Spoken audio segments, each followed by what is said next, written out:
Hello, I'm Tom Varner, and welcome to Adventures in TV Land. For today's adventure, I've come to New Madrid, Missouri, to check out the New Madrid Historical Museum.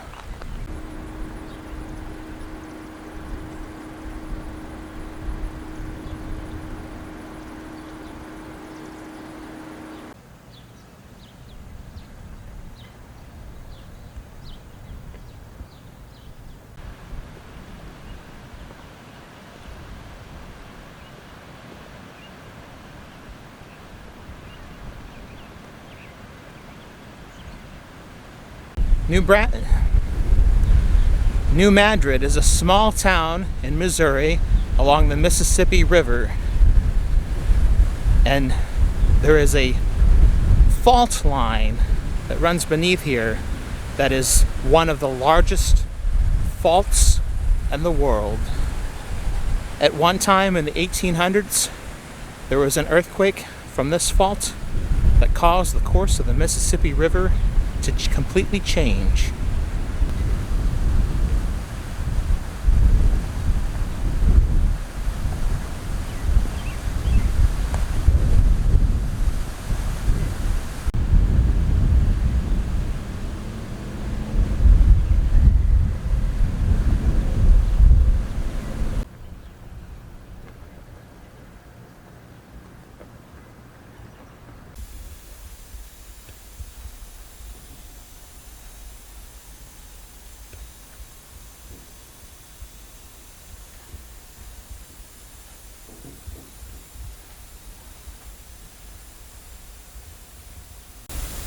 These are alignments from the Mississippian culture.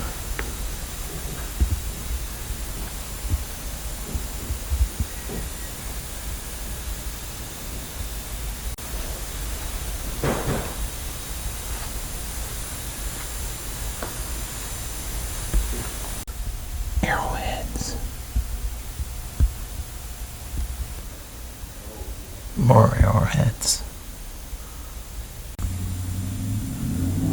This is a model of the Mississippian village, believed to have been nearby.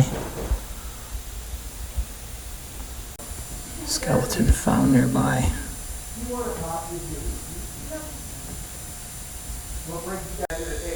The Trail of Cheers passed through New Madrid.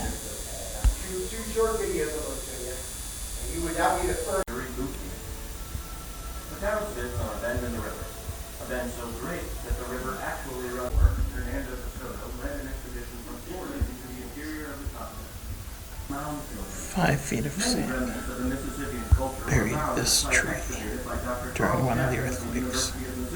And are on display in the museum. Found at that site inhabit that the Soto held the first religious ceremony here. It would be another 132 years before any explorers reached the Madrid area of the continent.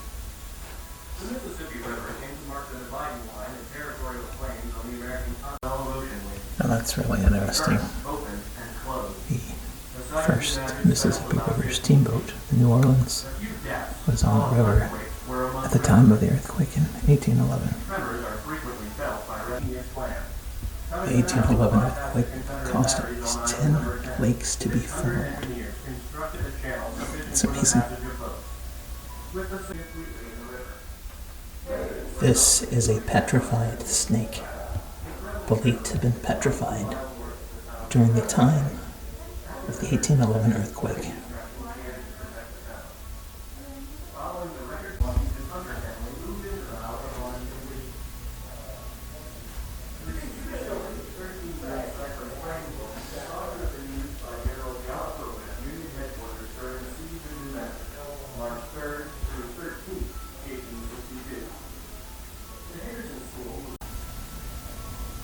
Now that's really cool.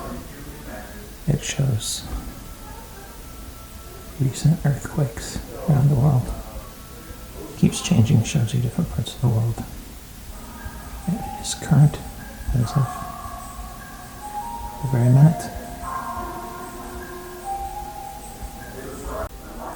I did not know this, but the Lincoln Logs are not named for Abraham Lincoln.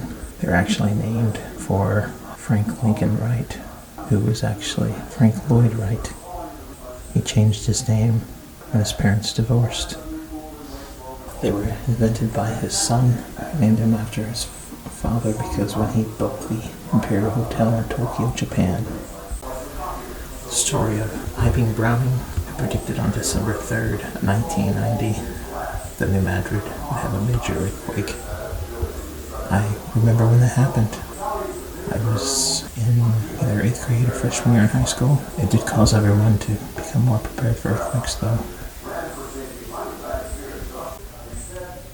Most earthquake injuries are caused by not falling buildings, but objects falling from walls.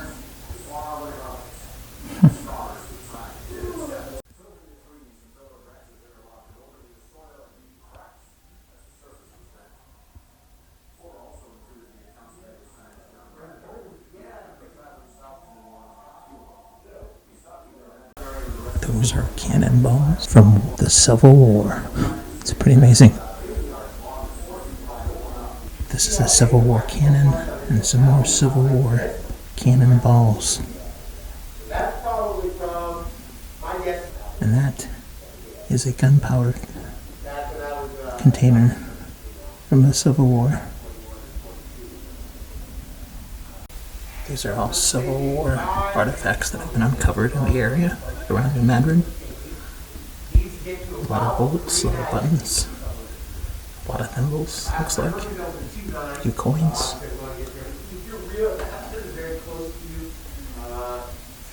This is a Confederate grave marker. It was from a grave that they no longer know where it's located at.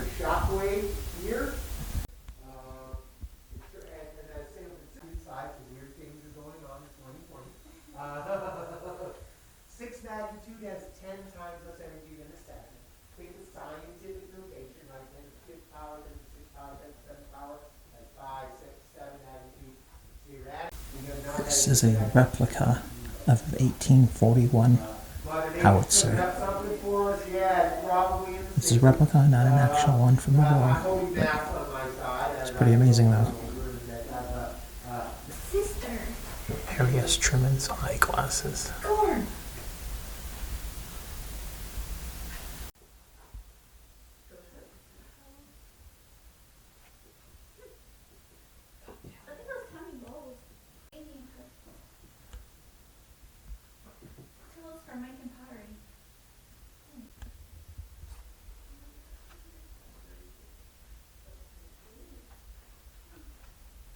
Oh, no, I had not heard the name. I was just like, oh my god, I didn't know it was supposed to be. It does nothing. Okay, cool. No, that's fun.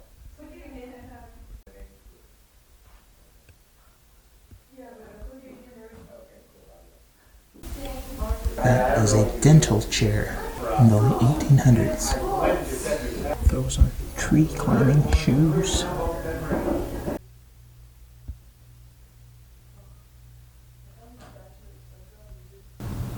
And this is the room upstairs. It's full of antiques.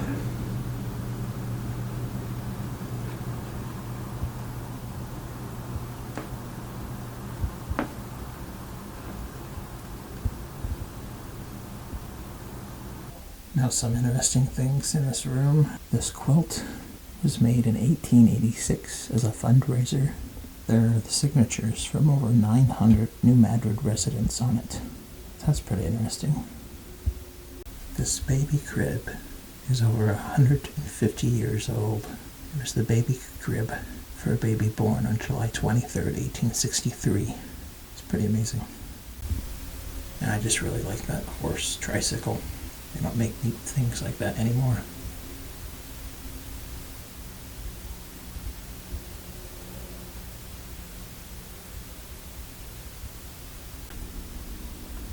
That is one creepy looking baby doll.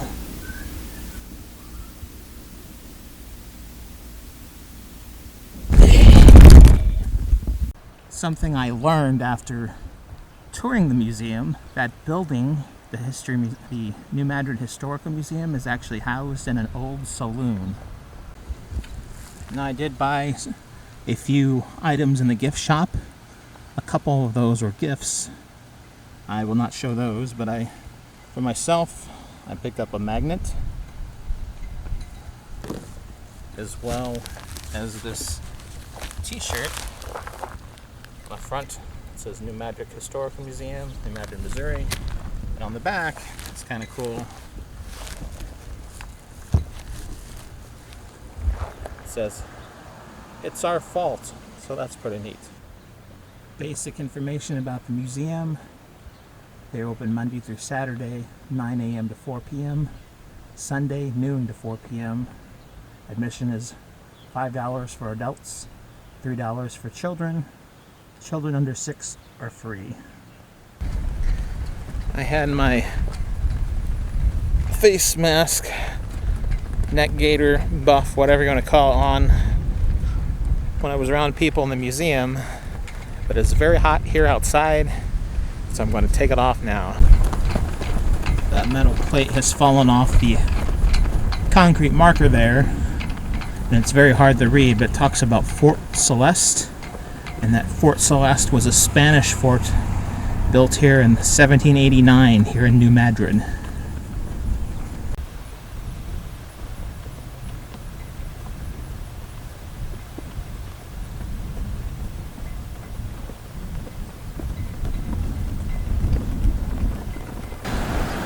This sign gives a short history of New Madrid. It's on both the front and back side. So now although we've looked at the museum, there's a few other historical sites here in New Madrid that I'd like to take a look at. And that's where we're going to do now. This placard or historical marker, or whatever you want to call it, is at the end of the pier, right next to the New Madrid Historical Museum. And it talks about the siege of New Madrid and the taking of Island 10, and how this area was eventually won and taken from the Confederates and won by Union forces during the American Civil War.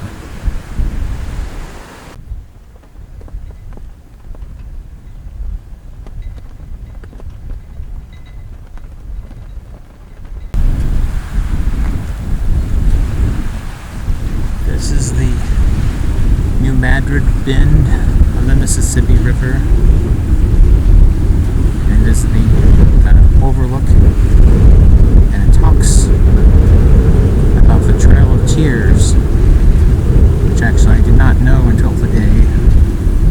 Passed by this way, there were some Cherokee Indians on boats that moved west, and they passed through and possibly stopped in New Madrid. Boat usage was terrible, and the Cherokees petitioned and were granted permission to travel across land via their own means to get west. This placard, it says, "This was a remote stretch of the Mississippi River when steamboats of Cherokee passed by on their way west to Indian Territory on the water route of the Trail of Tears. River traffic in 1838 was limited to daylight hours because of snags and shifts in the river. It is probable that one or more of the steamboats stopped here in New Madrid because there were not many places to acquire supplies, including food for travelers as well as wood and water for the steam engines. Local pilots were often hired to take boats through nearby stretches of the river. Physicians who lived here may have tended to the Cherokee sick from exhaustion in the close quarters on board the ship. At the time, New Madrid had a population of only 317 residents, 159 of whom were enslaved."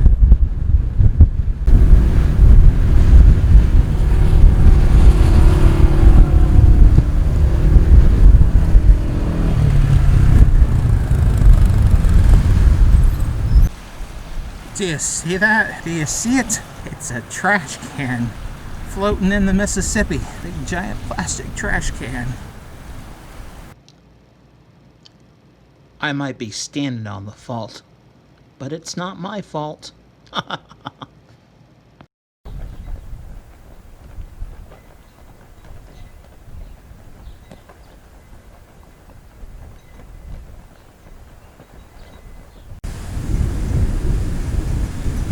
This marks the southern terminus of the El Camino Real, the King's Highway, the King's Road.